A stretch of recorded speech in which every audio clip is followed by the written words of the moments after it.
அண்மை செய்தி நீலகிரி மாவட்டம் கோத்தகிரியில் முதலமைச்சர் ஸ்டாலினுக்கு பொதுமக்கள் உற்சாக வரவேற்பு அளித்து வருகின்றனர். கொட்டு மழையிலும் முதலமைச்சர் ஸ்டாலினுக்கு இரு புறங்களிலும் நின்று மக்கள் உற்சாக வரவேற்பு அளித்து வருகின்றனர். அது குறித்த அண்மை செய்தியை பார்த்து வருகிறது. இவற்றை மேலும் விவரங்களை இந்த செய்தியாளர் செலினா விவரிக்க கேட்கலாம். வணக்கம் செலினா.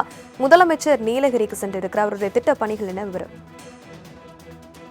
முதலமைச்சர் ஸ்டாலின் குறிப்பாக தமிழகத்தில் இருக்கக்கூடிய மக்கள் அனைவருக்கும் மக்களின் திட்டங்கள் அனைத்தும் முழுமையாக சென்றடைகிறதா என்பது தொடர்பாக மாவட்டம் தோறும் சென்று கலாய்வு பணிகளை மேற்கொண்டு வருகிறார்.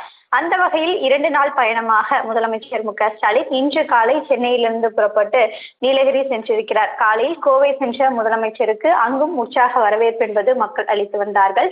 இதனில்தான் தற்பொழுது கட்சி நிகழ்ச்சியில் கலந்து கொள்வதற்காக முதலமைச்சர் ஸ்டாலின் கோவையிலிருந்து நீலகிரி சென்று கொண்டிருக்கக்கூடிய வழியில் 3 இடங்களில் இன்று அவருக்கான வரவேற்பு நிகழ்வதற்கான திட்டம் என்பது கொடுத்திருக்கிறார்கள்.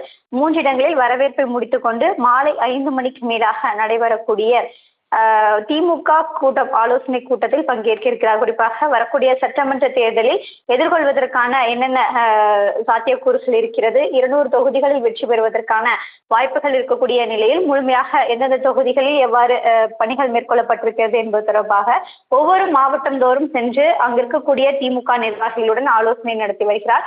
அந்த வகையில் தற்பொழுது நீலகிரி நிர்வாகிகளுடன் ஆலோசனை என்பது இன்று இரவு 7 மணிக்கு முதலமைச்சர் ஸ்டாலின் தலைமையில் நடைபெற இருக்கிறது. அதனைத் தொடர்ந்து நாளை காலை ஊட்டி விருந்தினர் மாளிகையில் நடைபெறக்கூடிய நிகழ்ச்சியில் பங்கேற்க இருக்கிறார்.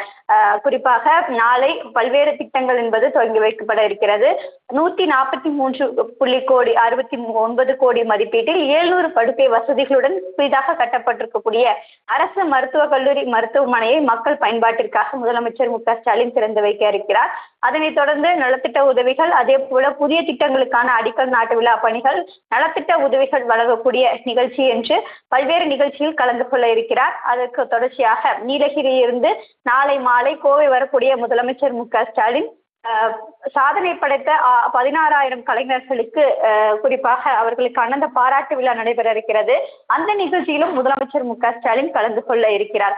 அதற்கு முன்னதாக தற்பொழுது கோவையிலிருந்து நீலகிரி சென்று வரக்கூடிய முதலமைச்சருக்கு 3 இடங்களில் வரவேற்பு என்பது வழங்கப்பட்டு வருகிறது. வழிநெடுகிலும் தொண்டர்கள் அதே போல பொதுமக்கள் உற்சாகமாக வரவேற்பு அளித்து வருகிறார்கள்.